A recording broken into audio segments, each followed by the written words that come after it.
to say? What did you say, S. Brashaw? I missed the first one. You said I was thinking the same thing. They always expect her to do more than what is normal for just being at home. Oh, what did they say? Kaz, please don't pick up the knife again.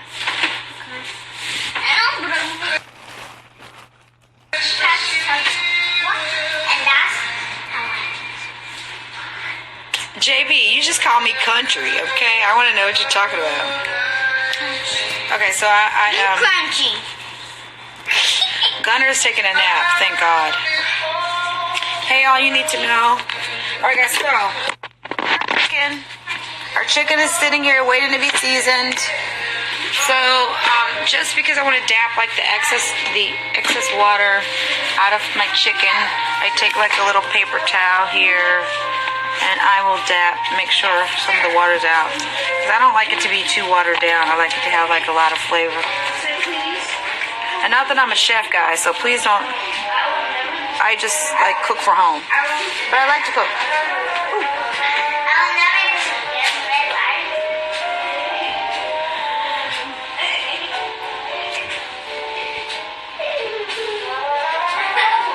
Oh, my cooking is country.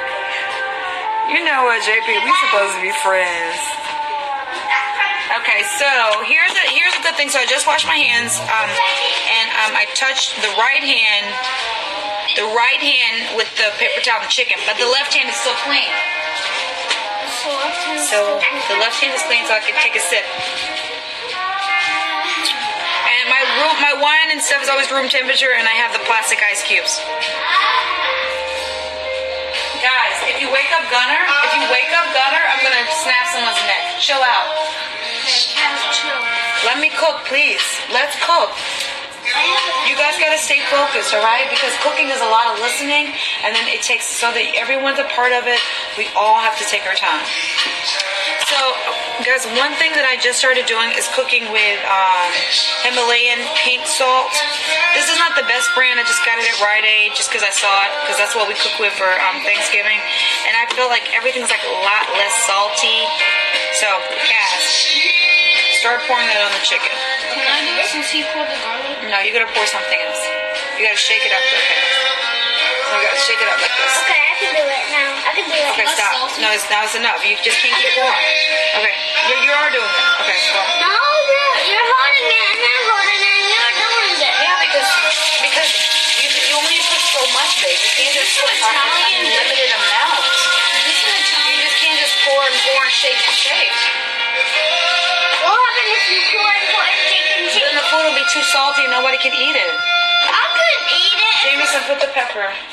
So I always believe in salting and seasoning my food first with salt and pepper, and then adding the other stuff. Mommy, this is Gail. Gail? Gail. Oh yeah, sorry. That's the brand. That's the brand. The brand is Gail. Or Gel. Gail and Gail. G-E-L is gel.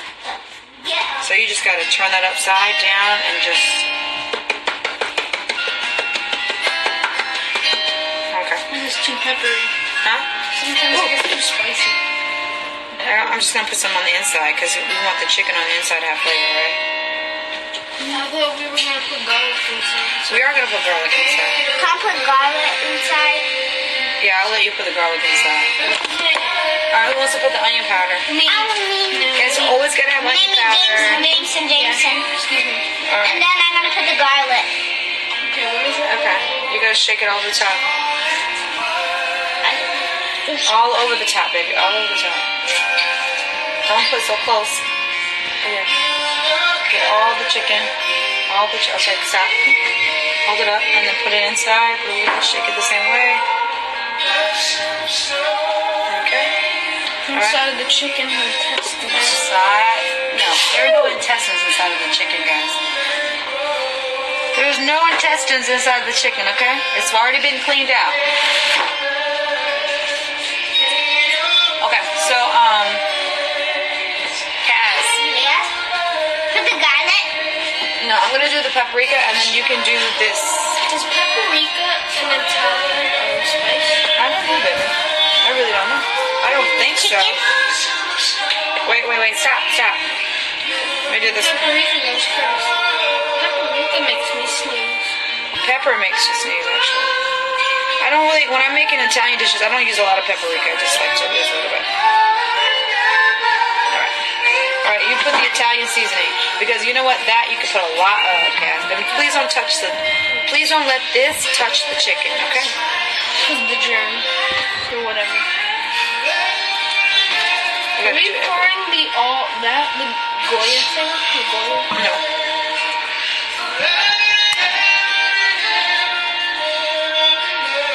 Baked chicken.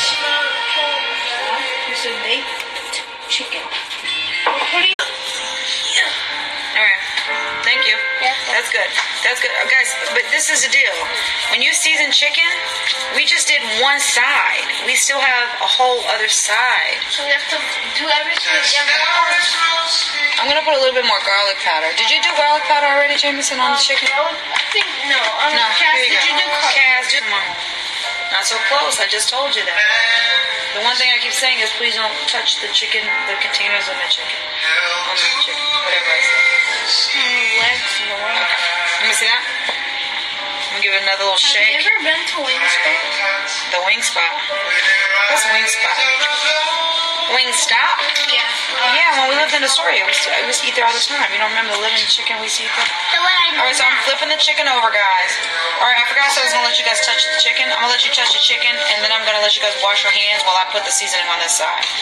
Alright, touch it. it feels weird. Feels weird, right? Let me do it once. You gotta touch it once. Okay, guys. Alright, everybody go wash your hands before you contaminate. You have to go wash your hands. Before we continue? Yes. I wash my hands. I asked them to open the door first, which means that less work I have to do, so now I gotta go and Clorox wipe the doors.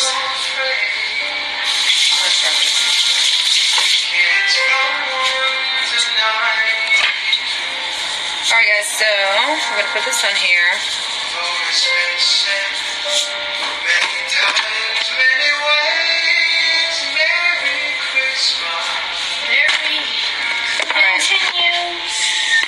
Alright, so the only thing is, since we're out of garlic, we gotta stretch this. I gotta cut it thin. Give me 1 second. Because before we do anything else, I have to pour the before we season the top of the chicken, I need to pour the stuff on there.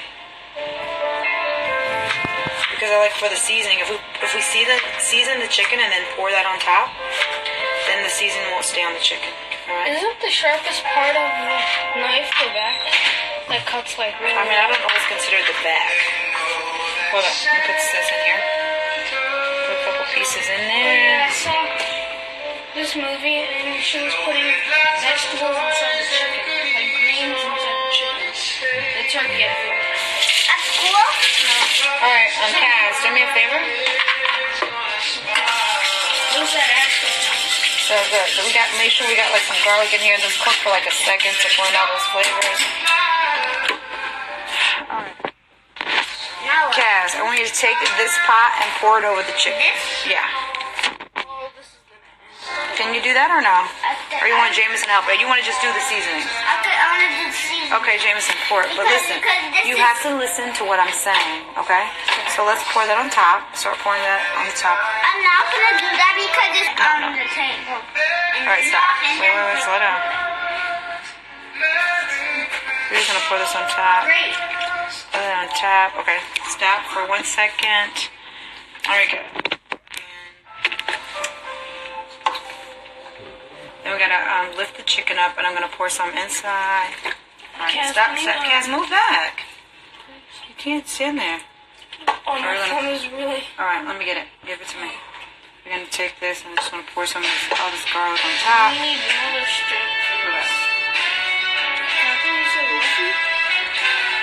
All right, guys. It looks like guacamole. I know sometimes when you cook garlic and wine sauce, it turns a little green at first, but it's alright. Alright guys, so alright, that's my chicken there. We gotta season the top. So you see the red pepper flakes, the garlic, and all that good stuff. Alright, let me put this on there. And this also has to look pretty.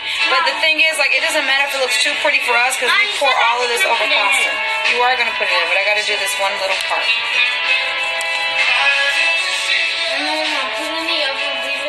Then we're going to bake these hens, baby. Wait, aren't there 3 in the picture? No, hens come in a pack of 2. I thought there were 3. No. All right, Kaz, put a little onion salt, please. Onion powder.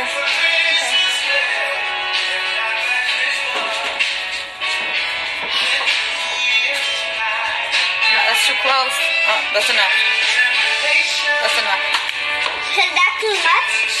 Almost. Excuse me. Excuse me. That's onion. Can I do this? No, stop.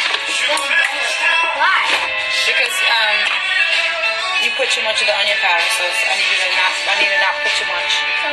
So can I do this? I want you to back up for seconds. What can I do this? I've already done it. Can I do this one? I've already done it, baby. All right. There's one thing that I'm missing though. Oh, you can do this one.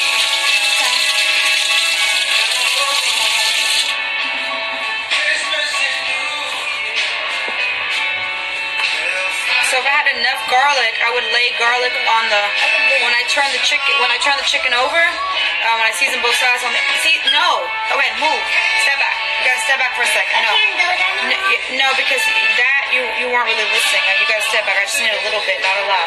I'm not trying to put a lot. So here, what you can do is put this garlic on top of the chicken. Okay. So normally what I do is, if I had enough garlic, I would make a bed of garlic on the bottom so that my chicken is laying on the garlic and the inside. And another one? Here, you gotta put all of that. Put that on the other one. This? I think I need to cut this one up a little bit more. Yeah, put it on that one. Alright, that's enough. Alright, now you gotta go wash your hands again.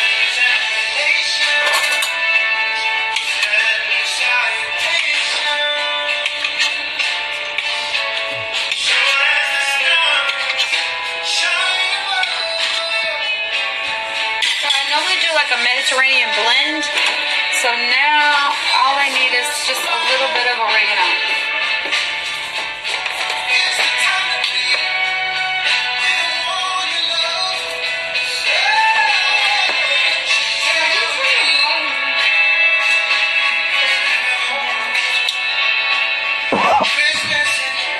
I like oregano, but not too much. When it's too much, it has that weird flavor. That's oregano. Yeah. And pieces. Here? Yeah. No.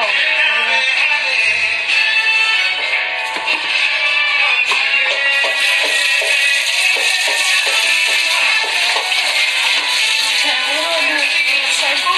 Yeah, close it up. Put it in that bag. What you do next is I want you to turn the stove to 400. So don't ever do this when I'm not here unless you have permission. You understand? You don't play with a stove. Do everybody understand? Do you play with the stove? Do you think it's funny to play when I go to town and there's a babysitter here to play with the stove? No, don't ever touch the stove unless someone tells you and they're standing here with an adult. Okay? Okay. All right. So, where is it? Turn this way, press it, and turn this way. And 400 is a 400, Kaz. Turn and then turn to the left. Is your left hand turn to the left? Turn to your left hand. Yep. Turn. See that red dot? That's how you know the temperature when the numbers hit that. Look at this. When it says 200 on the red, and 200 is on the red dot, that's 200, 250, 300. But what number did I say? 400. Yep, but then, okay, I'm gonna let you do it. That's 350, 4. All right, give me a high five. Yeah. All right. So here's the deal.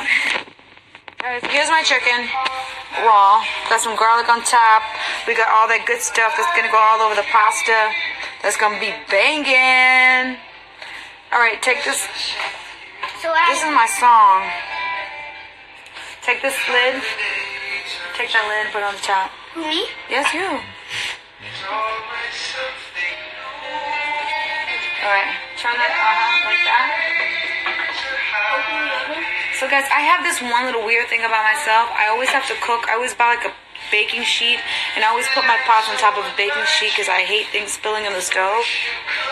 So I always bake anything I put in the stove is on a baking sheet. I don't care what it is. I hate a dirty stove. This song is so awesome.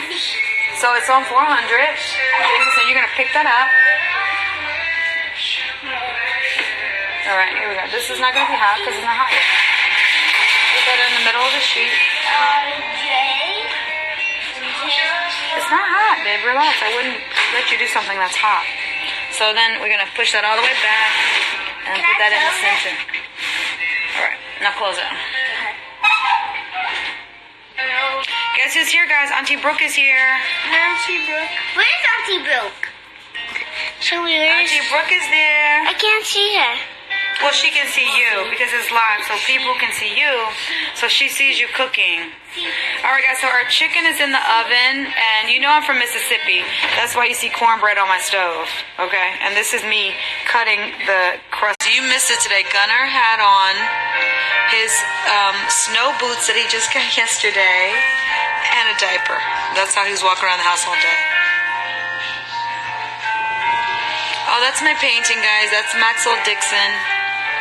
And that's Maxwell Dixon. That's me because I just had an event and I don't know where I'm going to put these yet. But that is another Maxwell Dixon painting. And I was supposed to buy another one like a week area. It's almost embarrassing that I'm 41 and I haven't made it back. And the last time I was there, I was like 5. It's embarrassing.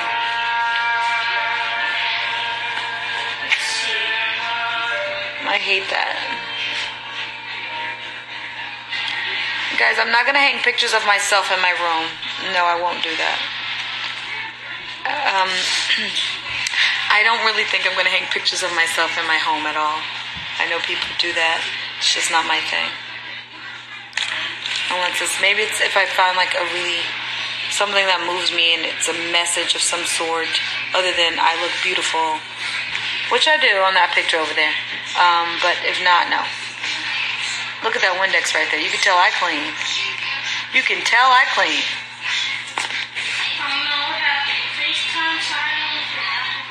Auntie Brooke, let me see. You do have an Apple ID. I just forgot your password. Oh, dang. Huh? Let me see what your, I gotta see what your password is. Let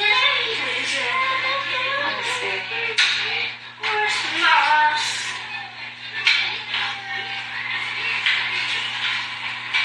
I don't remember your.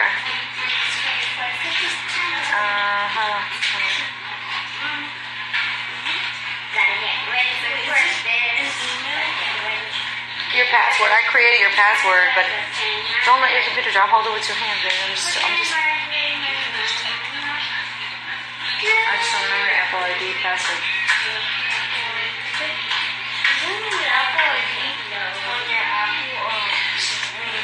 Anybody who has an Apple computer has an Apple ID, baby. We just have to remember the password so that we can use it.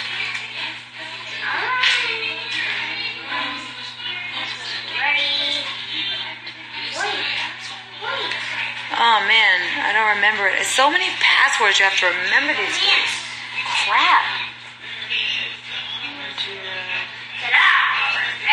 What's your Apple ID? What was it again? Don't say it out loud. What's your email? Do you remember your email? Okay, oh, we'll figure it out. Don't say it out loud. Just if you know it, type it. Come here.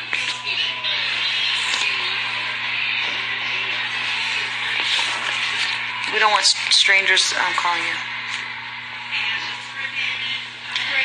I just drank an entire bottle of wine and people asking me if I'm pregnant. Guys, come on. Yes, I just left Chicago. I was just in Chicago. Spaces and capitals? No, maybe go back. No spaces. When you type in an email address, there aren't ever any spaces. Hi, Bubba.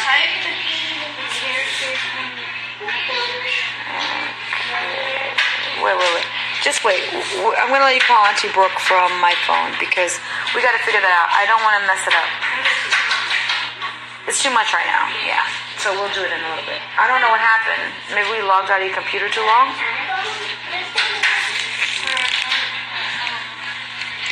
Yes, I just left Chicago. I did my first photo shoot for Wow Ebony in Chicago. I had dinner at RPM or something. The worst service I've ever had in my life. I gotta get the name of that restaurant. Service I ever had in my life, and I can say that because I used to work in the restaurant industry, so I know good service when I experience it. And because I used to work in the restaurant industry, it makes me. Oh, you know what? Chicken and strawberries. How do I do that? I so need to do that. I have way too many passwords to remember. No boob. No boob right now. No boob. No boob. No boob. You can't just have boob whenever you want.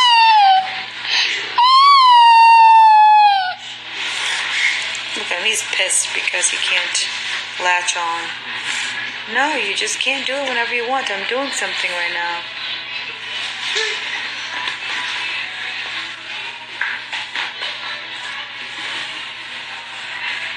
Look at those tears. All because you can't latch on. You're out of control. Yeah, I am out of control. Alright, he's done cooking. Jameson, look, I made a house for the police. This house.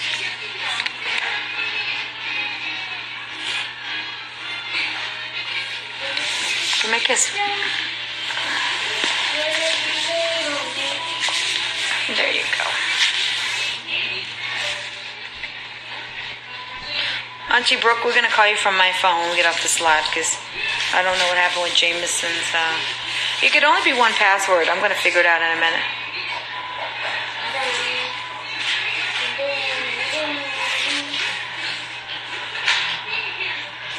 Yes, RPM. It was the worst service. The maitre d' was so... I'm going to tell you guys exactly what happened. So we go to RPM. We didn't have a reservation. The reason we did not have a reservation is because we called prior, and they said that we didn't really need a reservation. So upon arrival, they said they were booked. Now, I get it. Just because a restaurant is not completely full when you arrive does not mean that they are not completely booked. So I understood that. So they told us, and listen, I'm the queen of this because I've worked in high volume restaurants before. The way he enunciated the amount of time, it was just, the wait is 3.5 hours. And I was like, well, that's almost insane to say 3.5 hours on a Sunday night in Chicago. All right. You know, maybe I underestimated how busy Chicago is on a rainy Sunday night. Okay. So we were there around 7:45, 8. So immediately I'm like, let's go to Open Table and see what Open Table has. I go to Open Table. Open Table quotes us Open Table quotes us an hour wait. So we make the reservation on Open Table. So I go back to him, and after I was so nice, and I said, hey, this is my karma for making all these people wait at STK. It's cool. We want to have a drink in the bar, but unfortunately their bar is so full, you can barely have a drink. And when I did go to the bar to even buy a drink, I waited for that drink for 20 minutes before the bartender even acknowledged me. And I would have walked out of the place, but I was so determined to just have a good time and not let the restaurant industry, politics, and bullshit, sorry, my kids are here, bull crap, mess us up from having a good night. So what we did was, I make the reservation on Open Table. It was a party of four girls, you know. So I, in the meantime, you know, we all collected like $20. So I go over and I'm like, I give him $80. I'm like, you know, whatever you can do to speed the process up, which means that if someone's late and there is a wait list, can you please make sure that we're on the wait list and we are taken serious and priority. So gave him the money.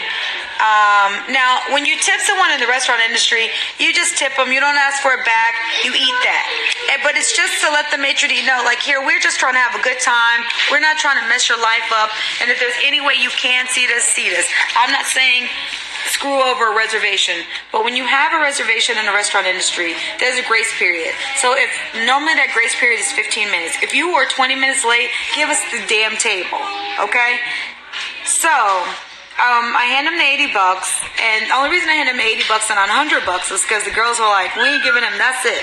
It's Chicago. Don't nobody do that like that. So I was like, okay, fine, whatever. We hand him the $80.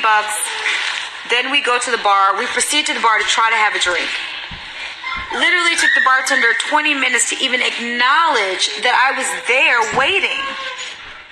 Which I thought was insane because there were so many people that came after me. So at this moment, I'm thinking this is a racist town. Or like, I don't know. I don't want to say everything is racist, you know, but the bartender barely even acknowledged that I'm standing there just waiting for, and guys, I'm waiting for a glass of wine. It's just a damn pour. You ain't got to shake, mix, remember how to mix. It's a pour. It's like a Chardonnay. That's what I drink. We waited 20 minutes for that glass. Then my other friends come over. They decide they want a glass. So, before we get to the bar, I go back over to the guy and I'm like, hey, you know, you guys quoted me a 3.5-hour wait, and we made a reservation on Open Table, and that reservation is in an hour. So then he's like, oh. You made a reservation first I was like, we made a reservation online. He said, you made a reservation where online? I'm like, Open Table. Where else can you make a reservation online other than Open Table? So he says, oh, okay. She's like, well, maybe I'll be able to get you in 45 minutes. I'm like, okay. So in the meantime, you know, I wait the 20 minutes to get the bartender to even acknowledge, like, hey, can I get a glass of wine? We get the glass of wine, and a table in the bar area opens up, and we sit there. The table was really cool. It was really no need for us to move. It was enough space. It was a bar stool table, but it was enough space for 4 girls. We weren't really having appetizers. We were only having entree, so it was plenty of space. So we stay there. We eat, and I go and I tell my server, I was like, can you please let the maitre d' know that we're going to stay here. And you know what made me mad? It wasn't the fact that the maitre d' didn't get us a table. It's the fact that the maitre d' did not even come over to make sure that we were okay. I mean, if someone has the decency to tip you, which is untaxed money under the table, the least you can do is come over and just make sure that we were okay. We weren't going to ask for the money back. All we wanted was a little bit of fucking respect in downtown Chicago. And the fact that I worked in the restaurant industry for 15 years, and all we wanted was just a little bit of freaking respect and acknowledgement with the same greeting you were greeting everyone else in the damn building. All right? So we ordered the food. We ordered, I couldn't decide if I wanted some lobster pasta dish. I don't even really like lobster, but whatever that dish was, I think it was like lobster fra diavolo or something, and then there was a steak, and I couldn't really make up my mind. So my friend and I, we ordered both so that we could just share it, and we ordered a side. Another girl ordered an entree. It was a big entree for her dinner, and someone else ordered another, she ordered an appetizer, and then another girl ordered an entree, and then, you know, and then I was just like, I don't want to spend any more money than I have to in this place because they aren't really that nice. And so we get the food, right? So I'm just thinking, like, this food is about to be banging. You know, I mean, the nasty attitudes, the long waits. This food is about to be amazing. I mean, I live in New York City. I've experienced some good food.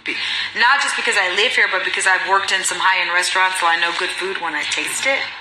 And the food, at best, was right above a chain restaurant. So I was like, are you freaking kidding me? And then at the end of the night, when we're paying the check and we tip 20%, because I'm a 20% tipper, just in general, we tip 20%, and I'm still waiting for this maitre d', whatever, to just come over and just acknowledge, like, thank you. I hope you guys had a great dinner. I hope you guys were okay. Sorry for the wait. Sorry I couldn't get you seated. Just come over and shoot the shits with us. And never happened. Never, ever freaking happened. So I was so disappointed in RPM, and I really want to get the name right, although someone just texted me, can you text me that name? I mean, can you message me that name again? I I mean, just let me tell you something. People just do not understand how important it is for you to not only give good service, but if someone is taking care of you, you just come over and make sure they're okay. That's all people want in the restaurant industry.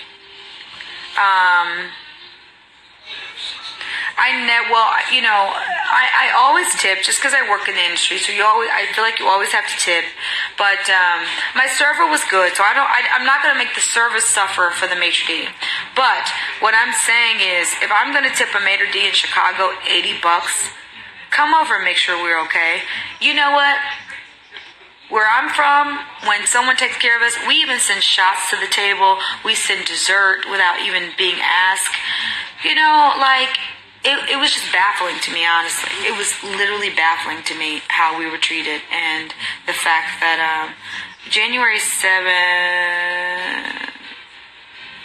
Oh, I crave. Oh, text me and let me know what that's all about. So I don't know, guys. Like, it's just where I'm from, and maybe it was my karma. I'm sure there's some night at STK, somebody thinks I was evil. I mean, my friend came over the other day, and we were laughing because when I was pregnant with Kaz, yes, RPM.